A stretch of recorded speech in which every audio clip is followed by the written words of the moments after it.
নমস্কার। 2027 সালে যে সমস্ত স্টুডেন্টরা মাধ্যমিক পরীক্ষা দেবে তোমাদের জন্য ইতিহাসের যে বিভাগ 8 নম্বরের যে একটা কোশ্চেন লিখতে হয়, তো সেই 8 নম্বরে আমি কতগুলো কোশ্চেন কিন্তু সাজেশন করে দিয়েছি। আশা করি এই কোশ্চেনগুলো যদি তোমরা করো, এইখান থেকেই কিন্তু তোমরা কিন্তু কমন পেয়ে যাবে। মোটামুটি 8 থেকে 9টা কোশ্চেন কিন্তু আমি ব্রড কোশ্চেন দিয়েছি, 8 নম্বরের কোশ্চেন।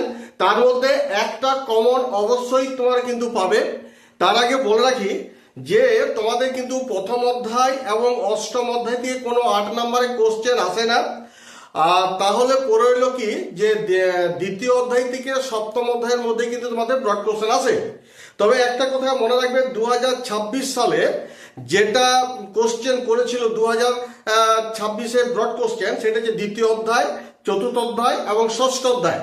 তো আশা করি এই সমস্ত অধ্যায় দিয়ে কিন্তু 8 নম্বরের কোশ্চেন আসবে না।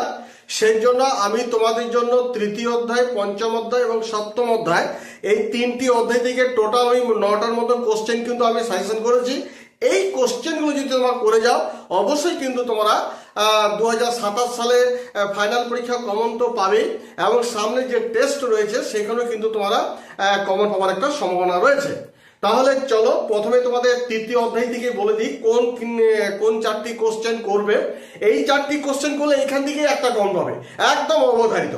তো তৃতীয় অধ্যায় দেখো, প্রথম যে কোশ্চেনটি সেটা হচ্ছে নীল বিদ্রোহের কারণ ও ফলাফল ও বৈশিষ্ট্য আলোচনা করো। Very very important.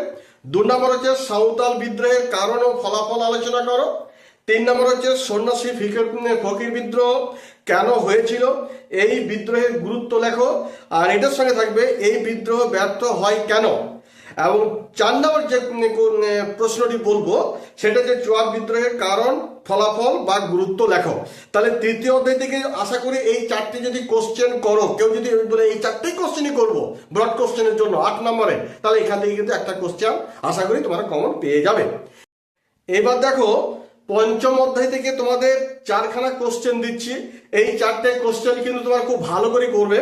প্রথম যে কোশ্চেনটি বলবো সেটা হচ্ছে প্রকৃতি, মানুষ ও শিক্ষার সমন্বয় বিষয়ে রবীন্দ্রনাথ ঠাকুরের চিন্তা ভাবনার সংক্ষিপ্ত পরিচয় দাও। এই কোশ্চেনটি কিন্তু খুব ভেরি ভেরি ইম্পর্টেন্ট। 2 নম্বর যে কোশ্চেনটি বলবো, বাংলায় কারিগরি শিক্ষার বিকাশের সংক্ষিপ্ত বিবরণ দাও। এবং 3 নম্বরটি হচ্ছে বাংলায় ছাপাখানা বিকাশে গঙ্গা কিশোর ভট্টাচার্য এবং চার্লস উইলকিন্স এর ভূমিকা আলোচনা করো। আর 4 নম্বর যে কোশ্চেনটি বলবো সেটা হচ্ছে বাংলায় বিজ্ঞান চর্চার বিকাশে ডক্টর মহেন্দ্রলাল সরকারের অবদান আলোচনা করো। এই পঞ্চম অধ্যায় থেকে এই 4টে কোশ্চেন যদি তোমরা করো, তাহলে কিন্তু অবধারিত তোমরা কমন পেয়ে যাবে। এইবার তোমাদের বলছি সপ্তম অধ্যায় থেকে কোন কোশ্চেনগুলো করবে। এখান থেকে মোট 3টি কোশ্চেন দিচ্ছি, এই 3টি কোশ্চেন করো না। এখান তবুও কিন্তু এই 8 নম্বরের যে কোশ্চেন একটা লিখতে হয়, অবশ্যই তোমরা কিন্তু কমন পেয়ে যাবে। তার আগে বলে রাখি, যদি আমার ভিডিওটি একটু হলে যদি ভালো লেগে থাকে, অবশ্যই কিন্তু যারা ইউটিউব থেকে দেখছো অবশ্যই সাবস্ক্রাইব এবং লাইক করে দিও। আর পাশে থাকা বেল আইকনটি প্রেস করতে একেবারেই ভুলবে না। আর যারা ফেসবুক থেকে দেখছো অবশ্যই কিন্তু ফলো এবং লাইক করে দিও।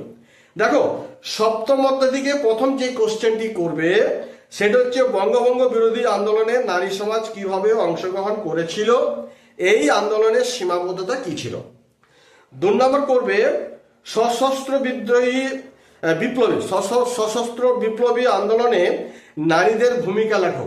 এবং লাস্ট এই অধ্যায় থেকে আরেকটা কোশ্চেন দিচ্ছি, বাংলায় নবশূদ্র আন্দোলনের সংক্ষিপ্ত বিবরণ দাও। তাহলে এই সপ্তম অধ্যায়ে যে 3টি দিলাম, এই 3টি করে নাও। তবে একটা জিনিস বলে রাখছি, এই যে এতগুলো কোশ্চেন তোমরা মনে রাখবে, যদি তৃতীয় অধ্যায়ের ওই যে বিদ্রোহগুলো দিলাম না, ওই কটা বিদ্রোহ করলে কিন্তু তোমার কিন্তু কমন পেয়ে যাবে। এরপর তোমাদের আরো 2টো আমি এক্সট্রা দিচ্ছি, যাদের ভালো মুখস্থবিদ্যা আছে, যারা পারবে তারা কিন্তু অবশ্যই করে নিও। সেই 2টো এক্সট্রা কি, প্রথমটি হচ্ছে লেখায় ও রেখায় ভারতীয় জাতীয়তাবাদের বিকাশ আলোচনা করো। ওকে, এই কোশ্চেনটা ভেরি ভেরি ইম্পর্টেন্ট। আরেকটা কোশ্চেন দিচ্ছি এক্সট্রা হিসাবে, বিংশ শতকে ভারতের উপনিবেশ বিরোধী আন্দোলন বামপন্থীদের ভূমিকা আলোচনা করো। তাহলে এই যে এক্সট্রা আরো 2টো দিলাম, এই 2টো কোশ্চেন তোমরা অবশ্যই করে নাও। যাই হোক, তোমাদের এই যে তৃতীয় অধ্যায়, পঞ্চম অধ্যায় এবং সপ্তম অধ্যায় দিকে কিন্তু প্রশ্ন আসার সম্ভাবনা প্রবল। যে কটা কোশ্চেন বললাম এই কটা কোশ্চেন যদি তোমরা করো, আশা করছি টেস্ট এবং ফাইনালে তোমরা কিন্তু 100% কমন পেয়ে যাবে। তবে আরেকটা কথা এর সঙ্গে বলে রাখা দরকার, যদি তোমাদের স্কুল থেকে স্যাররা বা যেখানে প্রাইভেট পড়ছো, হ্যাঁ টিউশন পড়ছো, স্যাররা যেগুলো বলে দিচ্ছে যে এইগুলো করো, সেগুলো কিন্তু তোমরা কিন্তু আগে প্রায়োরিটি দেবে, তারপর এগুলো কিন্তু করবে। তবে আমি যে সাজেশনটা করে দিলাম, আশা করি এখান থেকে তোমরা কিন্তু কমন পেয়ে যাবে। যাই হোক, এই বলে আপাতত ভিডিওটি শেষ করব। তার আগে আরেকটা বলে রাখি, এরপর তোমাদের যে নেক্সট ভিডিও আসতে চলেছে সেটা হচ্ছে যে ইতিহাসের 4 নম্বরের যে কোশ্চেন, যেগুলো ভেরি ভেরি ইম্পর্টেন্ট, সেই কোশ্চেনগুলো কিন্তু আমি তোমাদের সামনে তুলে ধরবো। যাই হোক, তোমরা সকলে ভালো থাকো, ধন্যবাদ।